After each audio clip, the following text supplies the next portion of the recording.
Tadi ada pelaga dah terlantai. Ini semua kapulang.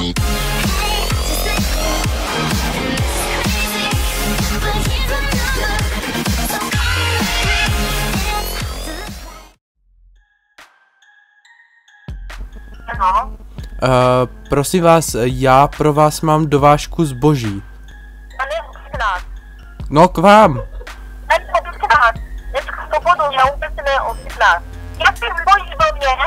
Ano, pro vás dovážku zboží, maso z kafilérie, mám to napsané?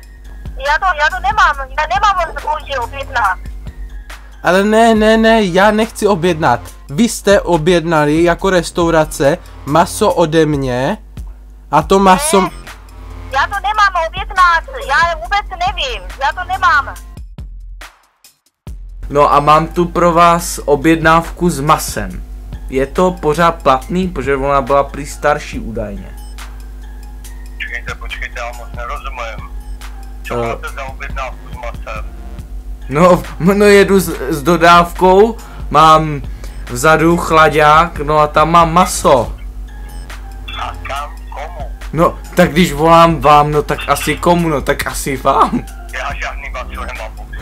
A počkejte, a tak to mi chcete říct, že jako že já tu jedu jak debil a vy mi potom řeknete, že vy maso nemáte objednaný. No samozřejmě, že ne.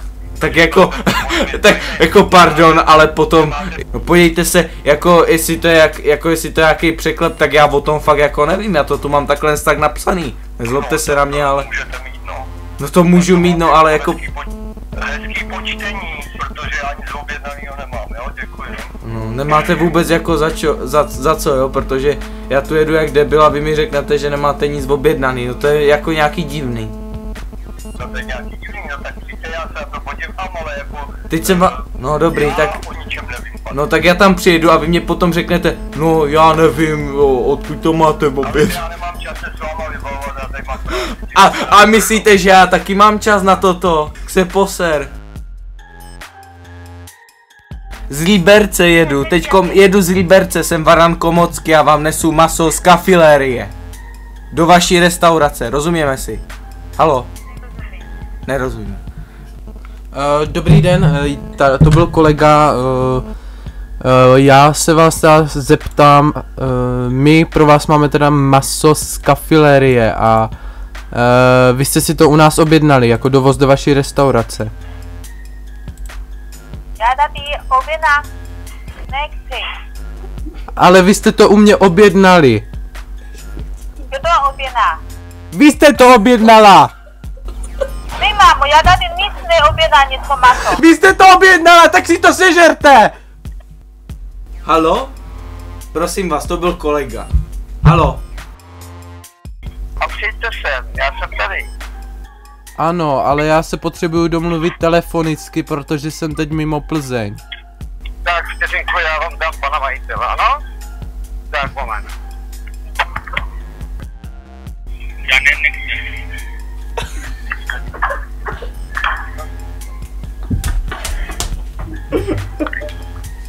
Je tam pan majitel? To počkuju. Dobrý den, prosím vás, já mám k vám dovážku zboží. Tam pan předtím mi říkal, že mám přijet přímo k vám, ale já teďka potřebuju zjistit pár věcí, jelikož jsem mimo Plzeň. Jaký zboží vozí? Maso z kafilérie. No my máme dodavatele, všechno už máme smluva. Ano, ale tohle je prosím vás speciální... Dneska jsou sobota, já nedomluví jako kvůli platova, jo? Já jsem vám nerozuměl, prosím vás, ještě jednou. No, já máme dodavatele, všechno máme smluva, všechno už... Ano, právě, a tohle je speciální zakázka, já ji mám od vás, já nevím. Já to tady už mám všechno to maso, tak co já s tím teďka mám dělat, jestli... je to prostě objednané... Objednali, ale co budu mě dělat maso? No vy jste to objednal, pane, vy, nebo někdo pod váma.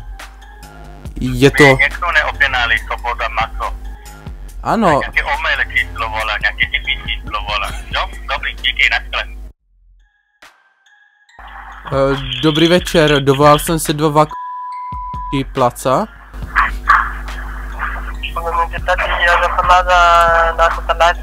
Pane, slyšíme se dobře?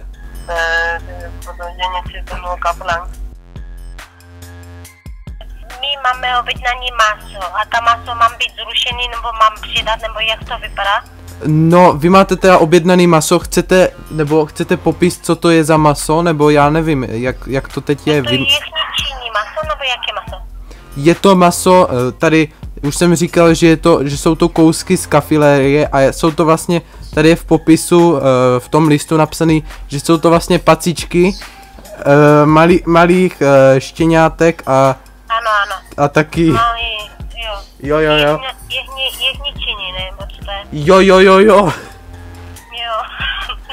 jo, přesně, jo.